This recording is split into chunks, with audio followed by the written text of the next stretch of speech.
ঈদের দ্বিতীয় দিনেও কাঁচা চামড়ার দাম না পেয়ে হতাশ মৌসুমি ব্যবসায়ীরা। সরকার নির্ধারিত দামে চামড়া কিনলেও সেই দামে বিক্রি না হওয়ায় লোকসান গুনতে হচ্ছে তাদের।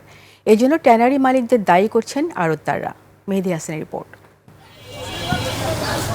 কোরবানির গরুর লবণযুক্ত চামড়া প্রতি বর্গফুটের দাম গত বছরের চেয়ে এবার 2 টাকা বাড়িয়েছিল সরকার। তবে রাজধানীর পোস্তার আড়তে সেই দরে চামড়া বিক্রি হচ্ছে না। উল্টো গত বছরের চেয়ে প্রতিটি 150 থেকে 200 টাকা কম দামে বিক্রি হচ্ছে। ফলে দাম না পেয়ে হতাশ মৌসুমি ব্যবসায়ীরা। চামড়া কিনা আছে 500, এখানে দাম কই 200-300। এখন আমরা এই চামড়া নিয়ে কই যাবো? যেভাবে আমাদের দাম পাওয়ার কথা ছিল আমরা ওইভাবে পাইনি। আমাদের পরিশ্রম অনুযায়ী যে দামের প্রত্যাশাটা আমরা করছি ওই দামটা আমাদের হয় নাই।